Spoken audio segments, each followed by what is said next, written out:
tambor. Sou descendente, minha gente chamou. Sou dependente, ama de encanto. E cada espírito guerreiro mandou. Então, na verdade, eu me enxergo assim como negra, né, de certa forma. Bom, eu sou filha de negro, né? Entendendo que a minha mãe negra também, sabe? É só a cor da pele, no caso, e que isso, não sei, não importa pra mim.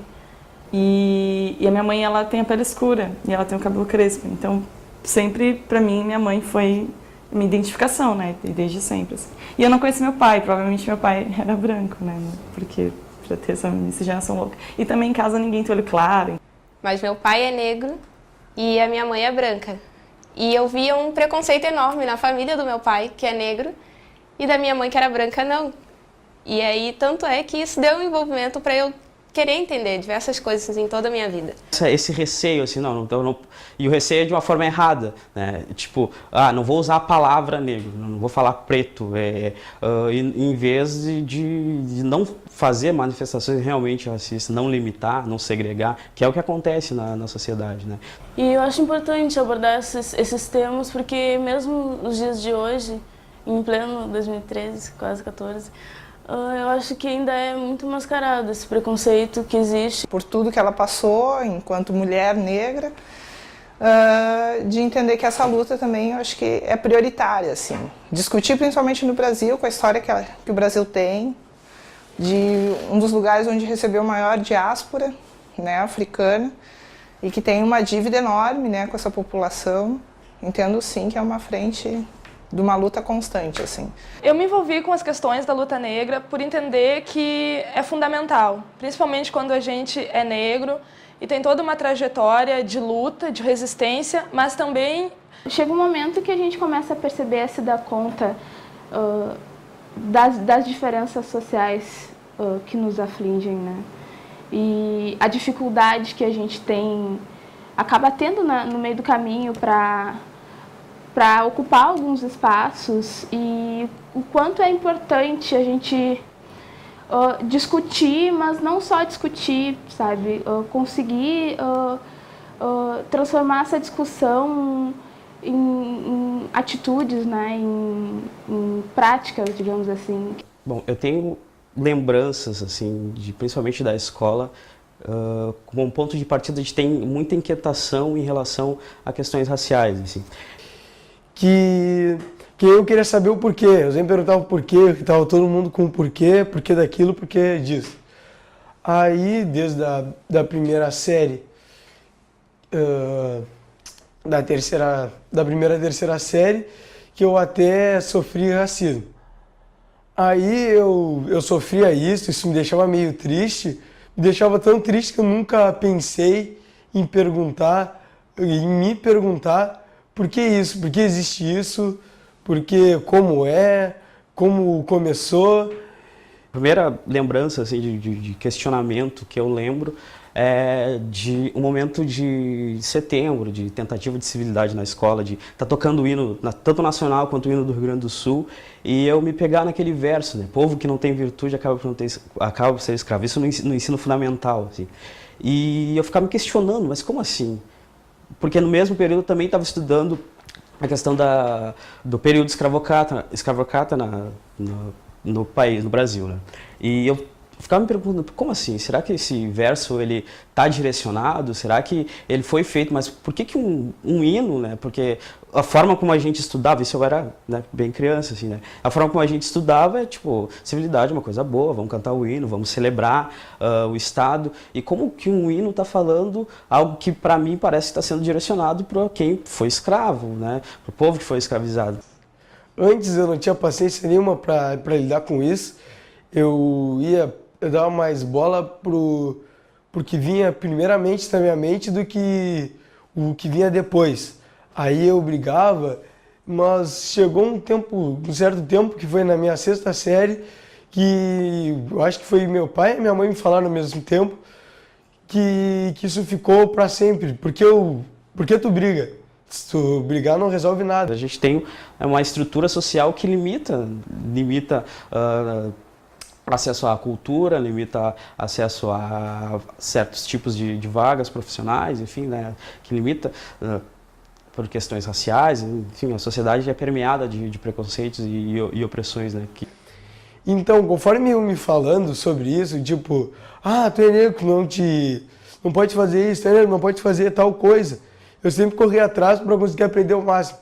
Por exemplo, sei lá, tipo, tu é negro, tu nunca vai poder aprender tal coisa, tu nunca vai aprender tal coisa, e eu sempre corro atrás para, sei lá, para dizer, eu posso conseguir o que eu quero, basta eu correr atrás para conseguir isso.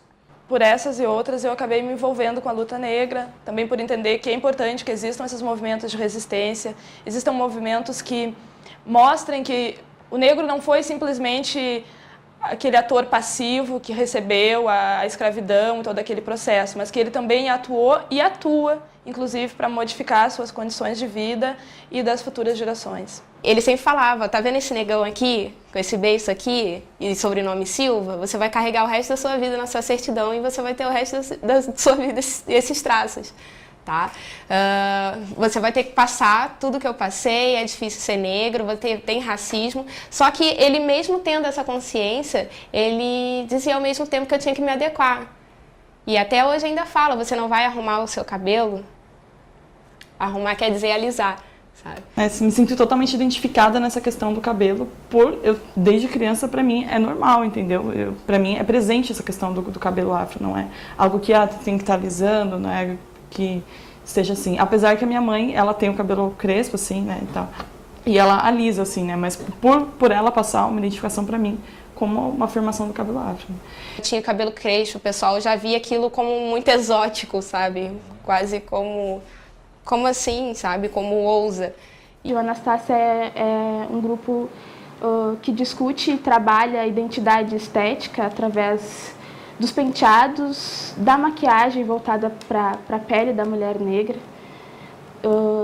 as tranças, os turbantes, e mostrar para as meninas, principalmente, que eu acho importante ter essa referência, né, de que o cabelo crespo também é bonito. Artístico, né, do cabelo afro, de a gente valorizar a questão da arte, da formação da trança, mas também do turbante, enfim, tudo mais. Mas num viés político também, porque a gente sabe que o cabelo afro, ele acaba incomodando a sociedade, as pessoas se incomodam, enfim. A moda também nós trabalhamos com tecidos afros, lenço, assim, para valorizar essa identidade mesmo, feminina da mulher negra. O Quilumba é um coletivo autônomo e auto-organizado, que é composto por meninas de diversos cursos da UFPEL e que estudam a questão da mulher negra, onde está essa mulher, qual é a sua identidade, a resistência dessa mulher e para além da universidade também, que é levar esse debate para além da universidade e trazer pessoas da comunidade para discutir isso. Inclusive num projeto de educação escolar quilombola. E aí a gente resolveu começar a fazer algumas atividades, a princípio ali no coletivo Tranca-Rua ali, né? A gente ainda não era o coletivo negado, o primeiro Agosto Negro foi pelo coletivo Tranca-Rua, da Casa 171, do Espaço Contra a Cultura. E aí depois, poxa, vamos se juntar, e aí a gente faz um grupo de estudo ou um grupo de ação, cultura, e aí eu já flertava um pouco de teatro desde antes de entrar na universidade, assim.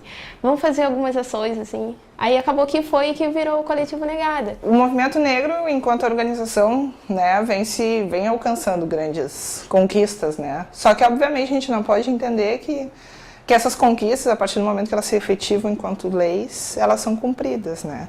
Então, existe uma necessidade de vigília, né? Uma necessidade de atuação constante para que esses direitos sejam cobrados e emancipados, né, aumentados, né, que cheguem à maior parte da população. Estralho o tambor pra acordar minha gente, descendentes de quem era príncipe ou rei, resistente a gerações, só madeira de lei. Misturado tudo isso de bom e grilhões da madeira de ser. Tá me pegando, né? Descendente minha gente chamou. E sei lá, e eu quero ir. Eu só nem sei, quer agradecer falar. Minha gente chamou, sou dependente, a magia encantou. e cada espírito guerreiro mandou. Não faz coisa de surpresa, me surpreende. Na pele Fala assim, eu queria agradecer meu pai.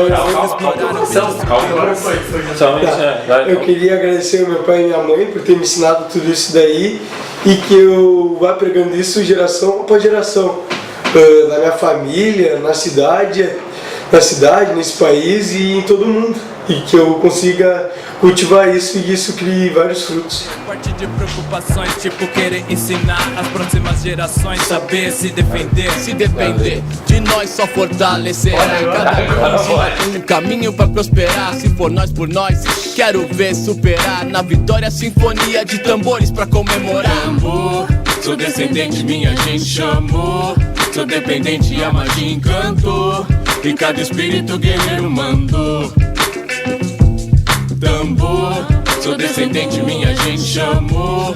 Sou dependente, a magia encantou e cada espírito guerreiro mandou.